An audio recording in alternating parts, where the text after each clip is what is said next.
Hello साथीहरू, welcome back to my YouTube channel. साथीहरू, आज हामी बुढाबुढी र अर्को 4जना टोटल 4जना भएर हामी बाइकमा कहाँ जाँदैछौँ त? पञ्चकोट जाँदैछौँ साथीहरू। यो मेरो विवाह गरे पछाडिको पहिलो पञ्चकोट रहेको छ र आउनुहोस् म हजुरहरूलाई पञ्चकोट देखाउन जाँदैछु। पञ्चकोट जाँदाखेरिको बाटो घाटो कस्तो ह, गाउँ ठाउँ रोड के कस्तो ह भन्ने बारेमा म हजुरहरूलाई भिडियो सामु देखाउने छु। हेर्न सक्नुहुन्छ यहाँ काम सुरुवात भइरहेको छ नाली बनाउने र यहाँ हेर्न सक्नुहुन्छ हरियाली डाँडा काँडा राम्रोसँग घाम नलागेको कारणले गर्दा चाहिँ राम्रोसँग यसमा चाहिँ क्लियरली चाहिँ देख्न सकिएको छैन अरू डाँडाहरू। बाटो ठाउँमा कच्ची रहेको साथीहरू हेर्न सक्नुहुन्छ। स्कुटर चाहिँ एकजनाले चाहिँ धान्छ तर दुईजनाले चाहिँ धान्न मुस्किल रहेको हुन्छ र हेर्नुहोस् बाटो हाम्रो नेपालको।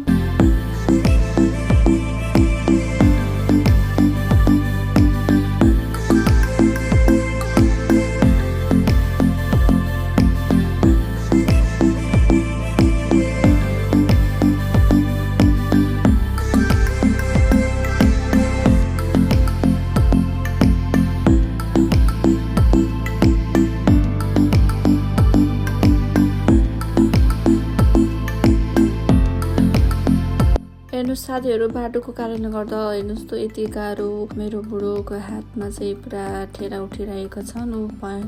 अर्को हात पनि देखाउनु भएको छ, पुरा रेडनेस भएको छ। हेर्न सक्नुहुन्छ बाटो यस्तो नेपालको सब भ्रष्टाचार चोरीताहरूको काम छैन।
पञ्चकोट बागलुङ जिल्लाको बागलुङ नगरपालिका अवस्थित एक प्रमुख पर्यटकीय तथा धार्मिक स्थल रहेको छ।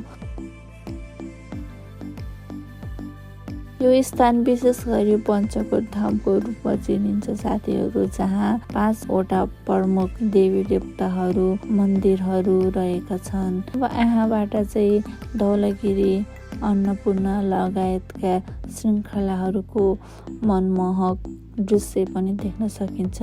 आज राम्रोसँग घाम नलागेको कारणले गर्दा खासै क्लियर देखिएको छैन।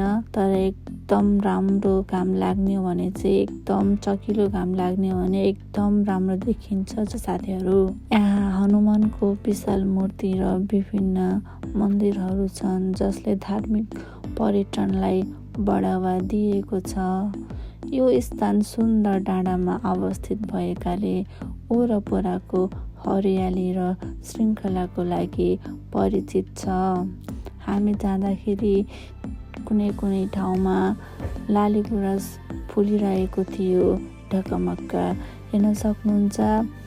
यहाँभित्र चाहिँ फरक भगवानहरूको अवतारको मूर्ति रहेको छ र हेर्न सक्नुहुन्छ यसको यो जुन भित्ताहरूमा पनि कति राम्रो तरिकाले आर्ट गरिएको छ। पञ्चकोट बागलुङ बजारबाट नजिकै पर्ने भएकाले पर्यटकहरू सहजै यहाँ पुग्न सक्छन्।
सुरुमै आएर तलको मन्दिर दर्शन गर्यो हेर्यो चाहिँ अब हामी सिधा माथि जानेछौँ। माथिको मन्दिर पनि म हजुरहरूलाई देखाउने छु भिडियो मार्फत।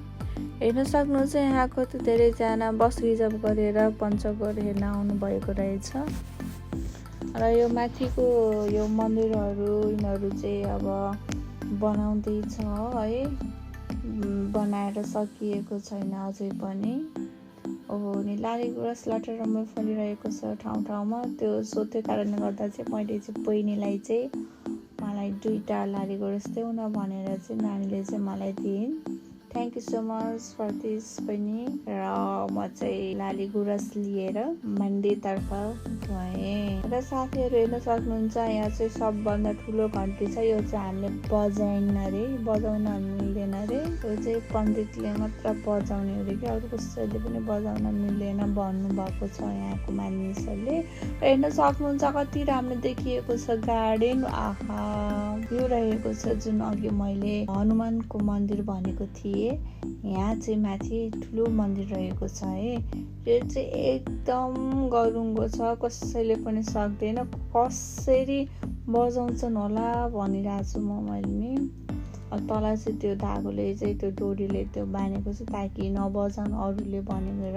र हेर्न सक्नुहुन्छ पिङ साथीहरू, पिङ चाहिँ मलाई र मेरो बुढालाई चाहिँ एकदम डर लाग्ने है। त्यो कारणले गर्दा चाहिँ हामीले खेलेनौँ पिङ। र उहाँ 2जनाले चाहिँ दाइले र दिदीले चाहिँ पिङ खेल्नु भएको छ। हेर्नुहोस् कस्तो मजा, कति आनन्द आउँदो होला है।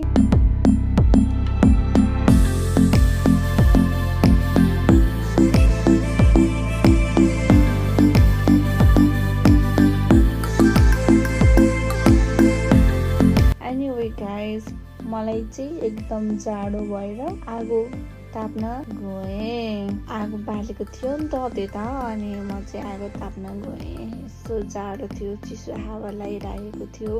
म चाहिँ मजाले आगो ताप्दै गफ गर्दै बसिरहेको। अब हेर्न सक्नुहुन्छ माथिको भ्यू कति राम्रो छ, तर चाहिँ कम्प्लिटली चाहिँ भएको छैन।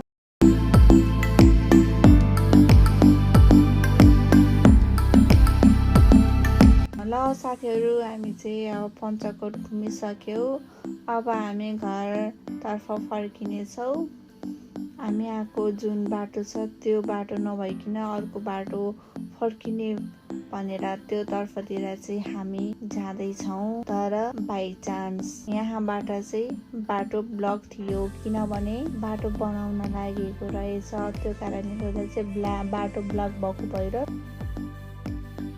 अघि हामी जुन बाटो आएको थियौँ त्यो बाटोबाट हामी फेरि बालुङतर्फ जानेछौँ।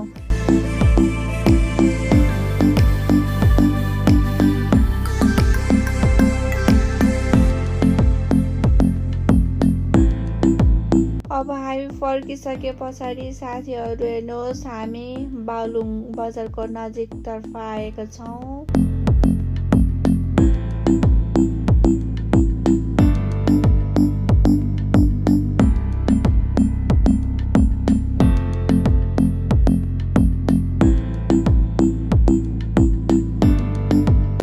साथीहरू, आज भिडियो यति नै रहेको छ। फेरि पनि यस्ता भिडियोहरू लिएर हजुर सामु उपस्थित हुने नै छु।